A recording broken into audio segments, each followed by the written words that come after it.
This is not only the first smartphone to release in 2022, but the world's first mass-produced smartphone to use Sony's new IMX707 camera sensor. And not only is this Xiaomi's first phone to release with Qualcomm's new Snapdragon 8 Gen 1 chipset, but Xiaomi's very first smartphone to release with a low-temperature polycrystalline oxide display that can supposedly dynamically refresh its display between 1 to 120 Hz. And being that it has first released here in China, I have managed to snatch one up quite quickly. That being said, the prices at the top right hand corner reflect the current Chinese price, which I've converted into global currencies since a global launch has yet to be announced. The Xiaomi 12 Pro may very well be cheaper than last year's Mi 11 Pro, as well as the revolutionary Mix 4 due to its lack of an under-display selfie camera and IP water resistant rating. But does its new triple 50 megapixel camera setup, new display and latest flagship chipset from Qualcomm justify its drawbacks? Let's find out in this unboxing and initial review of the Xiaomi 12 Pro.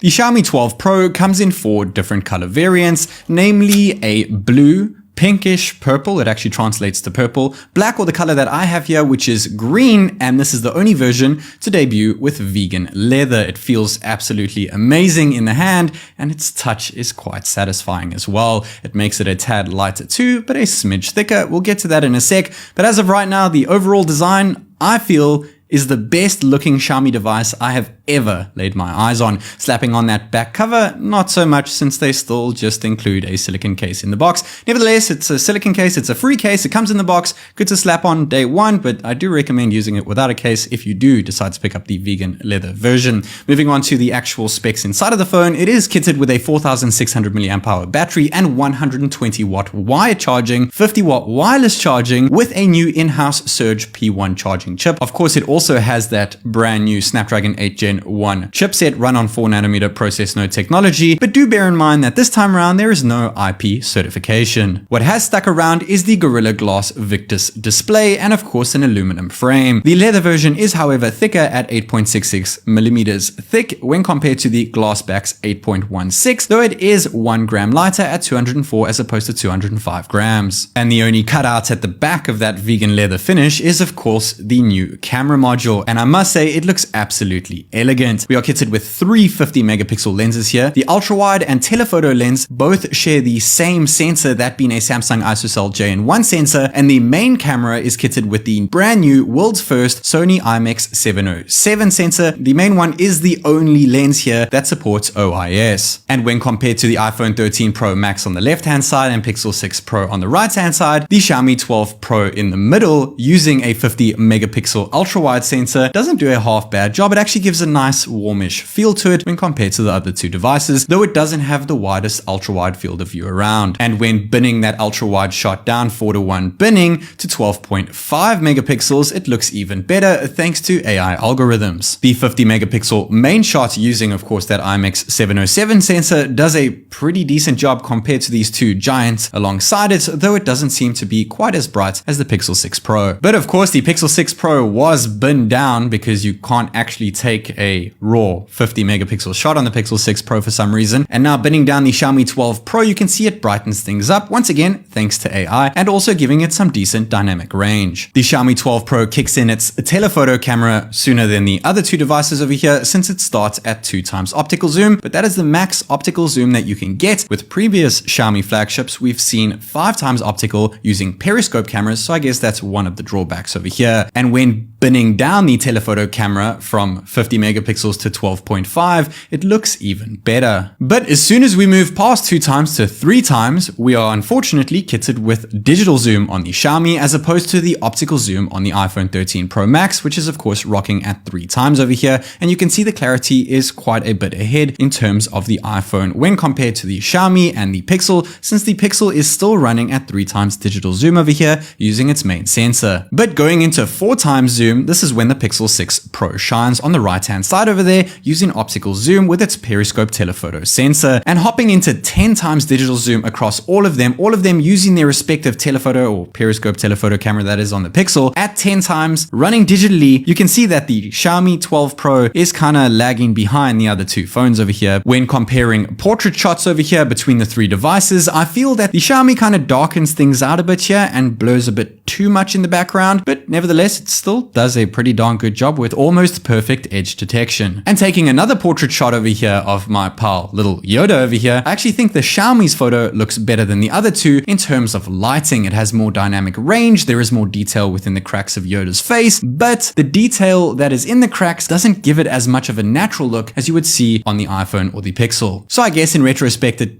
kind of just oversaturates all the colors. And when it comes to taking photos in a dim lit situation, night mode off over here on all devices, and I can assure you that my studio is almost pitch black, curtains closed, door shut. Took this photo at night as well, and it looks pretty good on all three of them in terms of not even using a night mode because of all the large sensor sizes that we are treated to over here. But I can safely say that while the iPhone and the Pixel are brighter than the Xiaomi is once again packing in a few more details.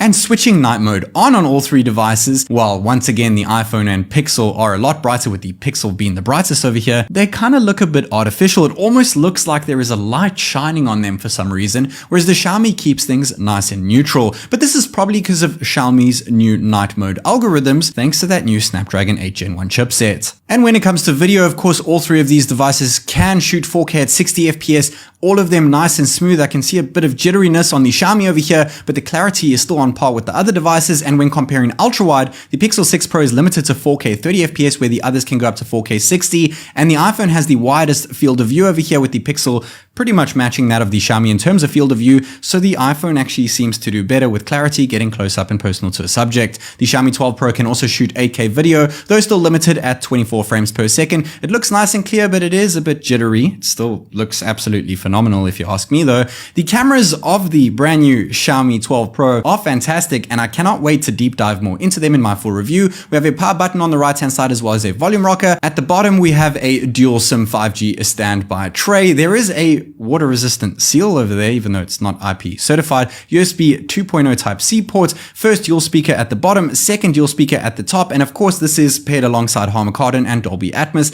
and we still have an IR blast over here. And turning things to the front of the screen, we are treated to a 32 megapixel selfie camera, though it is not underneath the display like we saw with the Mix 4. Taking a selfie compared to the iPhone and Pixel, the iPhone to me still looks the best in terms of detail, but I guess just a bit too much detail. The Xiaomi doesn't really show as much detail, and the Pixel definitely looks the most natural. And when flicking over to the portrait mode over here, the Xiaomi has pretty much no edge detection whatsoever. I can see a tad bit of edge detection on the Pixel 6 Pro as well as on the iPhone. If you look around my hair and my ears over there, the Xiaomi does such a great job at edge detection. And when it comes to taking a selfie video, the Xiaomi 12 Pro is limited to 1080p and 60 FPS. The Pixel 6 Pro can also do 1080p and 60 FPS, but it can also do 4K at 30 over here, and the iPhone can do 4K all the way up to 60. It's a bit of a bummer to not see 4K, at least at 30 on the selfie cam, but we'll deep dive more into this one in the full review in the coming days. Powering on the device and getting to the optimized MIUI 13 software, which we'll touch on in a bit. We of course have an always on display here thanks to the AMOLED panel, and we have an under display fingerprint sensor as well, once again thanks to it being an AMOLED panel. We have loads of different always on display options, and we can have it always on. Some Xiaomi devices can't always have it on. We do have super wallpapers over here, the same ones that we saw last year. I thought there'd be new ones, but it says stay tuned for new releases, so hopefully we get to that. There is new molten glass wallpapers. Not the biggest fan of them, but they look pretty, I guess, classy, you could say. And turning off the screen, you can see that wonderful super wallpaper, and unlocking it with the 2D face unlock, which is of course being used by the selfie cam. And it does a great job, nice and fast, but once again, not as secure as something that you would see on an iPhone with 3D face unlock. We are treated to MIUI 13 over here, running on Android 12. It doesn't quite feel like a big upgrade, more an iterative upgrade, but apparently it's more about optimizing their device with the hardware inside of it and the software and all that jazz. So I really hope this is going to happen. And yes, of course, there's Google.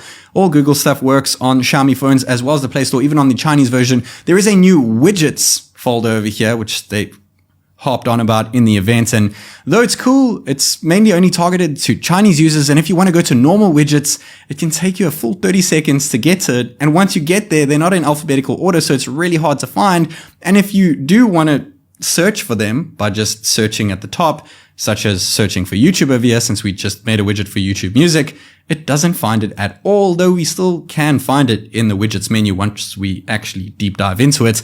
We do have a performance mode that we saw recently on MIUI 12.5, which is great. And I use that performance mode when running Antutu, which we'll get to in a sec, because of the Snapdragon 8 Gen 1 octa-core CPU, yielded an Antutu score of 1,007,512 points, the highest I have ever seen, not even just on my channel, just ever in terms of Antutu version 9. Now, just like last year's Mi 11 and Mi 11 Pro, we do have a WQHD plus 1440p display over here, but this time we have dynamic refresh rate, which we've been asking Xiaomi for so long to do, but I did enable an FPS counter within developer options, and you can choose between 60, 90, and 120 FPS, which is great. You can also use the auto recommend. They do recommend to use auto because this is what truly shines in terms of LTPO technology, but I never really got an odd number between 1 and 120. It was either sitting at 60 or it was sitting at 90 or it was sitting at 120. So it's not really dynamically adjusting. I went through a couple apps and hopefully this does get fixed in a future software updates. But that dynamic 1 to 120 Hz refresh rate panel is paired with 480 Hz touch sampling rates over here. It makes for some nice smooth scrolling around. We'll get to some gaming in the full review, but as for the display, it is a 6.73 inch AMOLED 20:9 aspect ratio curved display, but this time it is not quad curved. Thank goodness. I cannot stand the curves at the top and bottom. It is just dual curves on the sides of the device. It is an E5 AMOLED panel with 1.07 billion colors. It is 10-bit HDR10 plus Dolby Vision, 112% DCI-P3 and 140% sRGB color gamut rating. We also have a crazy brightness of 1500 nits peak brightness, and all of that and more yields to either matching or setting new records on DisplayMate. The Xiaomi 12 Pro might just be the phone to beat in 2022 thanks to its new LTPO display, stunning vegan leather back design, and promising camera setup, but it does have some drawbacks when compared to Xiaomi's flagships of 2021. Nevertheless, I'm extremely excited to deep dive into all aspects of Xiaomi's latest and greatest smartphone in my full review. Make sure to like, subscribe, and smash that notification bell so that you're notified as soon as my full review drops, which should be in the next few days. This is TechNick, and I'll catch you in the next one.